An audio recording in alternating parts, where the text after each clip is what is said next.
तो 25 तो एक दो लाइन मुश्किल से उतर जाए कागज़ पे तो बड़ी बात हो जाएगी।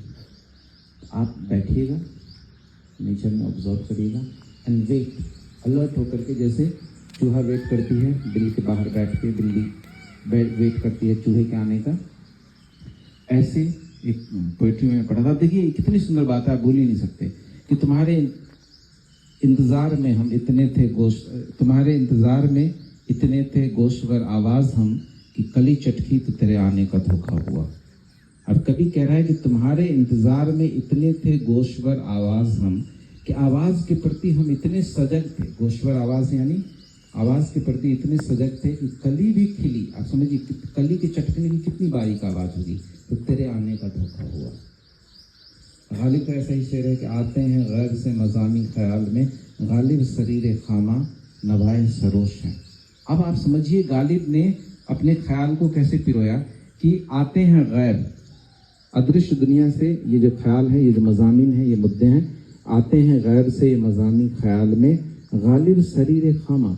गालिब कह रहे हैं जो शरीर खामा है, कागज़ पे कलम के घिसने की जो आवाज़ है, आप जब फाउंटेन पेन से लिखेंगे, अलबत्ता हालांकि बॉल पेन से ऐसी आवाज़ नहीं होती, फाउंटेन पेन से लिखेंगे, जैसे ये फाउंटेन पेन है, तो इसके घिसने की आवाज़ जब आप कागज़ पे इससे लिखते हैं तो खस खस की आवाज़ होती है, शांत कमरे में बैठ के लिखेंगे तो गालिब कह रहे हैं कि गालिब शरीर खामा, कागज़ पे कलम के घिसने की जो आवाज़ है, नवाए सरोश है, ये फरिश्ते की फुसफुसाहट है।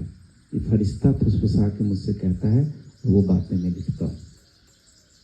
क्या रूपक गढ़ा गालिब ने।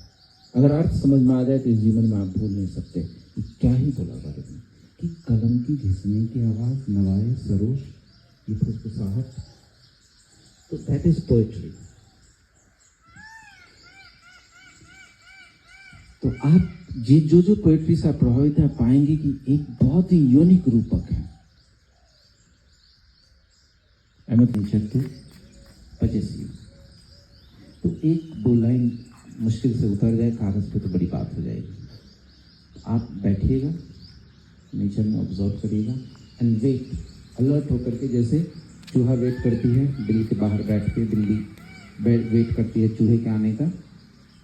ऐसे एक पोइट्री में पढ़ा था, देखिए कितनी सुंदर बात है, आप भूल ही नहीं सकते कि तुम्हारे इंतज़ार में हम इतने थे तुम्हारे इंतज़ार में इतने थे गोश्तवर आवाज़ हम कि कली चटकी तो तेरे आने का धोखा हुआ। अब कभी कह रहा है कि तुम्हारे इंतज़ार में इतने थे गोश्तवर आवाज़ हम कि आवाज़ के प्रति हम इतने सजग थे। गोश्तवर